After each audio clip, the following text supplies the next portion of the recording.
By the time history approached the final moments of Lord Judas, known in Western chronicles as Reynald of Châtillon, his fate was already sealed by a lifetime of calculated cruelty rather than a single battlefield defeat.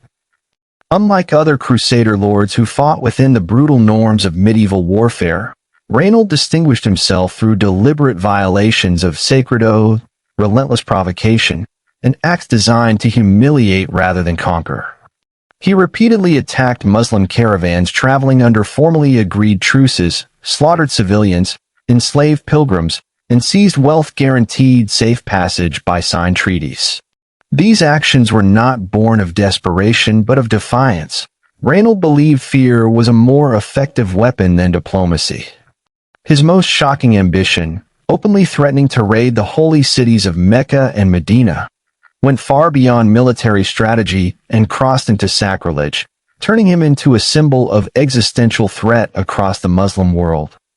For Sultan Salahuddin, who governed with a deep sense of legal responsibility rooted in Islamic jurisprudence, Reynald represented everything that destabilized order: oath-breaking, religious provocation, and contempt for restraint. Long before swords crossed at Hattin, Salahuddin had publicly sworn that if Reynald were ever captured, justice would be personal and final. This vow was not emotional rhetoric.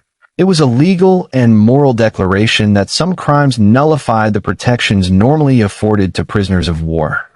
Reynald's notoriety spread across both camps, among Muslims as a monster, among many Crusaders as a liability whose recklessness endangered fragile truces. Thus, when the armies finally met in decisive confrontation, Lord Judas was not simply another noble riding into battle. He was a man whose past had already written his ending, awaiting only the moment when history would catch up to him. The Battle of Hattin in July 1187 was not merely a military defeat for the Crusader states. It was a convergence of consequence, where years of provocation met disciplined retribution.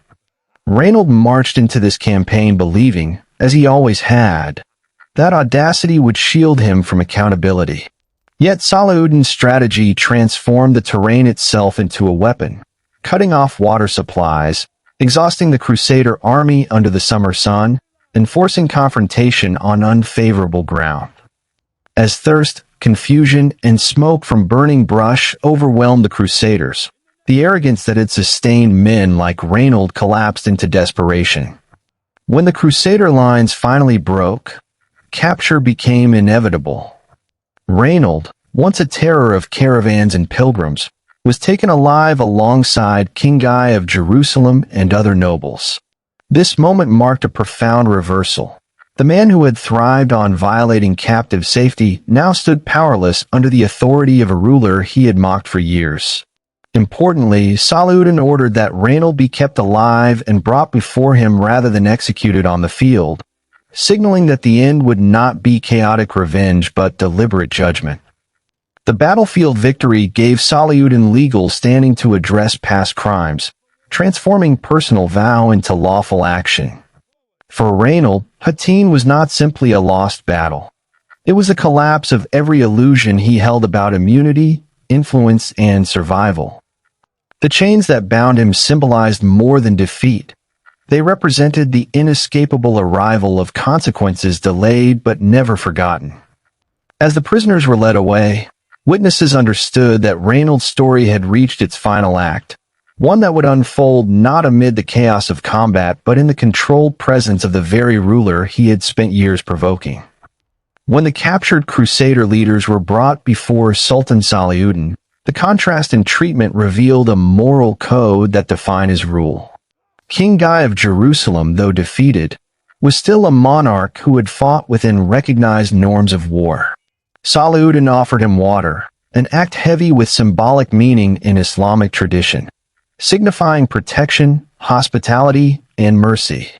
But when King Guy attempted to pass the cup to Reynald, the Sultan intervened, making clear that this protection did not extend to Lord Judas. This moment was not impulsive cruelty, but a public declaration of principle. Salahuddin explained that mercy is not unconditional. It is bound to conduct. Reynald's history of oath-breaking had placed him outside the moral contract that safeguarded prisoners. In Islamic law and medieval custom alike, repeated violation of sworn treaties was a capital offense. By separating Reynald from the others, Salahuddin reinforced that leadership carried responsibility, and power abused without honor forfeited its privileges. The psychological impact of this moment was immense.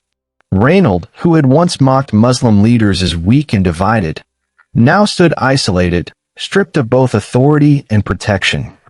He was no longer shielded by rank, wealth, or alliances. Even among fellow crusaders, his isolation was evident. Few could defend his actions or claim ignorance of his crimes. For Salahuddin, this was a defining test. Whether he would allow personal grievance to dissolve into indiscriminate vengeance or uphold a consistent standard of justice. By sparing others while singling out Reynald, he demonstrated restraint paired with resolve. Mercy remained intact, but it had boundaries, and Reynald had crossed every one of them. In the private audience that followed, Salahuddin confronted Lord Judas not as a defeated enemy, but as a man standing trial before history. The Sultan recounted Reynald's offenses with precision. Raids conducted during peace, pilgrims murdered under sworn protection, envoys insulted, and holy threats spoken without fear. Each charge was specific, undeniable, and rooted in documented violations. This was not an emotional outburst. It was an indictment. Salahuddin then offered Reynald a final choice consistent with Islamic custom: repentance and acceptance of Islam, which would spare his life. This offer was not coercion but procedure, a final door left open even for a man who had closed so many himself. Reynald refused. Accounts describe him as defiant, dismissive, and unrepentant, true to the character that had defined his career. With this refusal, the last legal barrier fell. Reynald had not only committed capital crimes, he had rejected the final avenue of mercy available to him. The gravity of the moment weighed heavily on Salahuddin, who was acutely aware that executing a noble personally was an extraordinary act for a ruler. Yet to spare Reynald would have undermined the very moral authority that sustained his rule. Justice delayed for political convenience would have signaled weakness, encouraging future violations. The confrontation ended not with raised voices but with a silent understanding. The verdict had already been rendered by years of bloodshed, and the sentence was now unavoidable. Salahuddin's decision to carry out the execution himself transformed the act into a symbol that echoed far beyond the tent where it occurred. With a single controlled strike, he ended Reynald's life, swiftly, deliberately, and without spectacle. This was not an act of vengeance fueled by rage, but an assertion of accountability by a ruler who believed justice must be visible to be meaningful. In medieval warfare, executions were common. What made this moment extraordinary was who wielded the sword and why. Salahuddin rarely executed prisoners, and even more rarely did so personally. By taking responsibility, he ensured that the act could not be dismissed as subordinate cruelty or battlefield excess. It was law enforced by authority. Reynald's death instantly altered perceptions across the region. Among Muslims, it affirmed that the Sultan would not tolerate sacrilege or treachery. Among Crusaders, it served as a stark warning that arrogance and treaty-breaking carried irreversible consequences. The man who had lived by terror died without ceremony, denied the legacy of martyrdom or honor. His body was removed quietly, his influence ended permanently. In that moment, Salahuddin closed a chapter that had haunted his campaigns for years, replacing persistent provocation with final resolution. The execution of Lord Judas sent shockwaves through Crusader ranks not because death was unexpected, but because accountability was. Reynald had long operated under the assumption that his status insulated him from consequence, even when his actions endangered allies. His death shattered that illusion. Crusader leaders were forced to confront an uncomfortable truth. Salahuddin was not the barbaric tyrant often portrayed in wartime propaganda. but a ruler governed by principles that demanded respect. Fear spread not of indiscriminate slaughter, but of measured justice.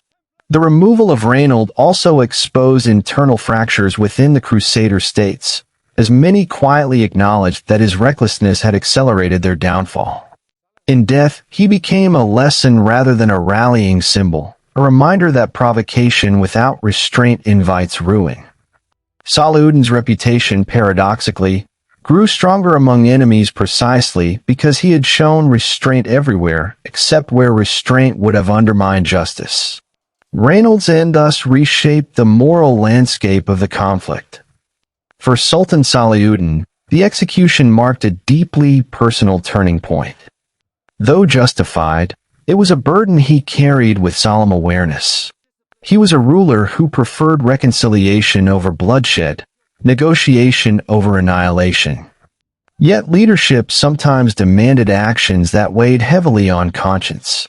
By ending Reynald's life, Salahuddin closed the most violent chapter of provocation he had endured, freeing his campaigns from the shadow of constant betrayal.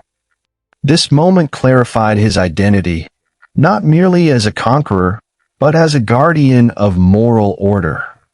The shock lay not in the violence itself, but in the resolve it revealed, a leader willing to temper mercy with firmness when justice required it. From this point forward, Salahuddin's conduct would consistently reflect this balance, shaping his legacy more powerfully than any battlefield victory. What distinguished Reynald's execution from revenge was what followed. Salahuddin did not unleash reprisals against other prisoners. He did not abandon his principles under the intoxication of victory.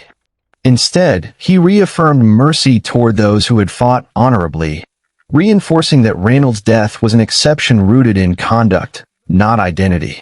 This distinction preserved the ethical framework of his rule and prevented the cycle of escalating brutality that characterized much of the Crusades. By isolating punishment to the guilty, Salahuddin ensured that justice did not become cruelty in disguise.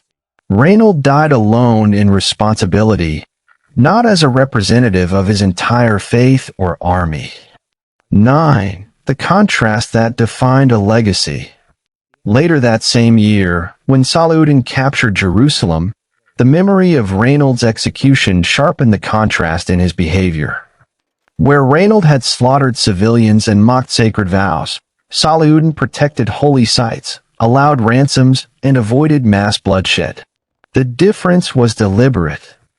By showing restraint after demonstrating resolve, Salahuddin ensured that Reynald's end stood as a moral counterpoint rather than a pattern. History remembers this contrast more vividly than any single battle, defining Salahuddin not merely by victory, but by the values he enforced through it. 10. The end of Lord Judas, a warning written in blood. The death of Lord Judas was not tragic in the classical sense. It was instructive.